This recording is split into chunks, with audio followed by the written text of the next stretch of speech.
phone and deliver them what looks like a bank straight from their mobile phone. Fantastic. Now I'm going to rewind back to the start of your story.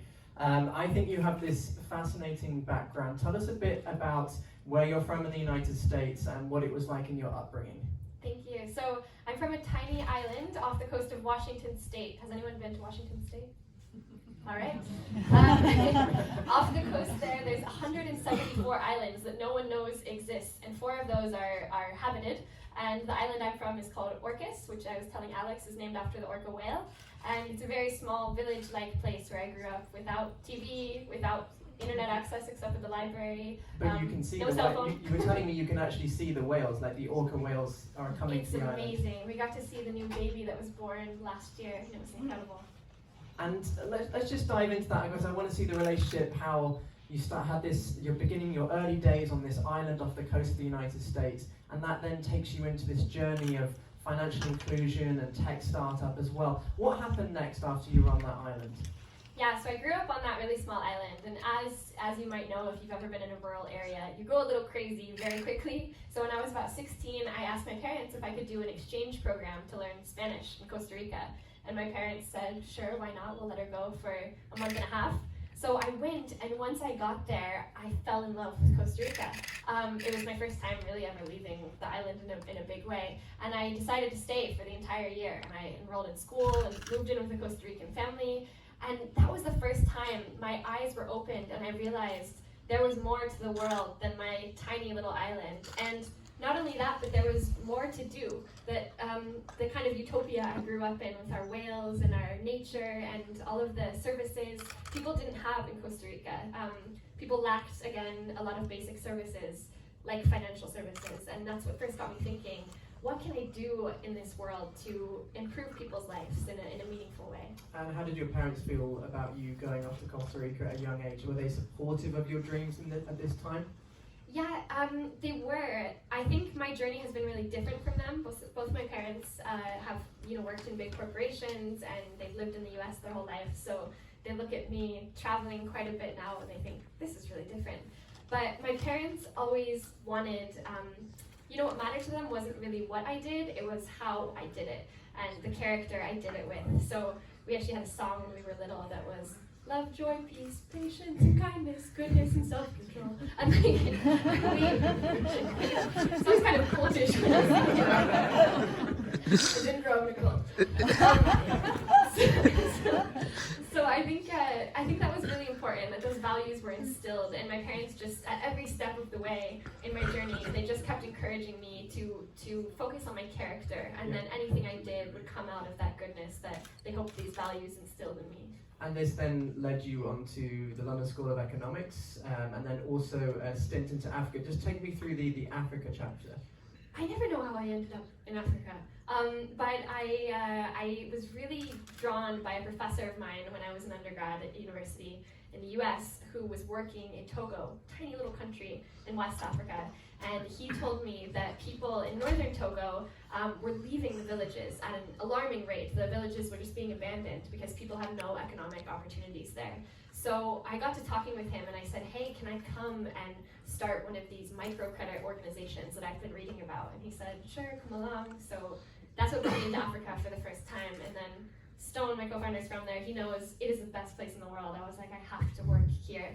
And the opportunity is immense. I mean, the population is going to double in the next 20 years. The economy is one of the fastest growing in the world. And I just thought, in my career, I can't ignore this amazing, beautiful, complicated place. So you've had this amazing experience in Costa Rica, you've had these amazing experiences in Africa, and then somehow that translated into a hedge fund. How did that happen? And why are you not working for a hedge fund today? Yeah, I just got lost and walked into a building, and they were like, hey, come join us. No, after I worked in Africa on this microcredit business, I thought maybe I have to learn more formally before I, really build something meaningful of my own in Africa. So I went to this hedge fund called Bridgewater Associates. I don't know if any of you have heard of it. It's the largest hedge fund in the world. It's run by a very quirky guy named Ray Dalio. And I went there and I tried on corporate life, and it was a great few months. I don't know if they liked me, I don't know if I liked them, to be determined, but it was really different. It taught me a lot, but it also taught me that you don't have to know everything before you get started building something of your own. You can just try and fail and try and fail. So I decided to leave the hedge fund and take a riskier path instead of working at the hedge fund for 10 years and building this. I always think it's an interesting point. Like, when did you realize that startup idea, you were going to go 100% effort into it? Did you like slowly transition into it, or did you suddenly just walk out the door of that hedge fund and say, I'm done? I'm done. Yeah, it took time. It took a lot of travel, a lot of wander. It took me meeting my inspiring co-founders and hearing their vision to really realize now is the time to build this particular project. I knew I wanted to build something, but I wasn't sure what until I met these guys. Yeah, I remember actually taking it back to Costa Rica. When I was there, I spent some time in Panama, in this indigenous village, and we went on a hike for 7 hours one day from one village called Embara to another one called Semeco. And it was this super dense forest that we were hiking through, and I was being led by a couple of kids from the indigenous community. And every time they didn't know which way to go in the forest, they would make a bird call to the kids in the group ahead of us, and then the kids would send back a bird call, and they would know which way to go based on which call they received. And so they would listen, and they'd stand there, and they'd think, okay, I heard this particular pitch of bird call, I'm going right. And they did that for 7 hours. That's how they guided us. And I think in many ways, I think back to that experience because that's how life has ended up too. Like, you just are wandering through this madness of a forest, jumping from hedge fund to microcredit in Africa. But if you stop in the middle of the forest and listen to the people ahead of you, to the people wiser than you, probably like most of you guys, and just pause, then you figure out which way to go. So I think it's taken a lot of iterations. Who knows what's next, but for right now, I love where I am. And you've had huge success. You've been recognized by the under 30 list at Forbes. How has this led you to Paris and where you are today? Tell us about what the stage the business is at. Yeah, great. So we came to Paris because, again, of this guy right here. There's a program called La French Tech. I'm not sure if you've heard of it. Yeah. It's incredible. It's famous the world round. It's famous. It is so cool. We're 2 Ugandan co-founders and 1 American. We actually don't have anyone French on our team. None of us speak French, but we are so proudly a French company because of this ecosystem and all it's given to us. They gave us our visas, they gave us money to get the business started, office space, resources, and coming to Paris was kind of a no-brainer when you have all of that. Yeah, and right now we're in the middle of raising our seed round. We are about 8 months now in the market. Seeing great early traction, really excited to have about 50,000 downloads on our product. And you're looking for investors right now? Yes. Alex, I told Alex, and he's like, I'll put in a word in case anyone with money is in the audience. Thank you, Alex. And we've just got a couple of minutes before we welcome Julie to the stage, and then we'll have some more time to actually take questions from you guys as well, because I'm sure you have lots of questions. But I just wanted to touch upon some of the challenges as well, because I know from my experience having a startup, it's not all rosy. There are a lot of hard days as well. What are the challenges that you faced in having your startup?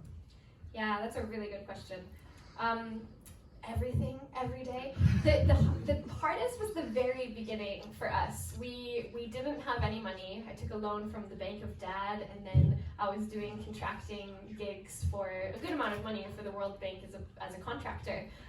But Stone and I were going around, and whenever there was free food at events, we would like stuff some in our bags, and I was like, this is gonna make it through the weekend. And I could never tell my mom that. I mean, my parents would be like, what is she doing with her life? I think people might call that hustling, I don't know. Being entrepreneurial. Yeah, I like your positive perspective. Yes. And the other weird I think we still do that. That is literally why Stone came to this event. Busted. So the other thing I was doing at that time was I was living in London, and I couldn't afford my rent in London because we were building this company. We had this grand vision to create a new financial service ecosystem in Africa. But at the moment, we had literally nothing, and we were just super poor. So I was living in London and thought, I can't pay my rent. What am I going to do? And I was Googling, and I was like, cheapest cities in the world, cheapest cities in Europe. And then Berlin popped up, and I saw there was all of these co-living groups where people kind of go and live for certain periods, so you don't have to sign a lease. And I thought, I'm going to go to Berlin. So I booked a ticket to Berlin one way, and I gave away everything I owned except a tiny little carry-on suitcase. And I thought, I'll just live out of my suitcase in Berlin, I guess, maybe somewhere else, for the time being while we scrap this thing together. And looking back, I'm like, that was madness. I just ended that journey of 2 years out of a suitcase a week ago when I signed a lease in Paris for a longer term.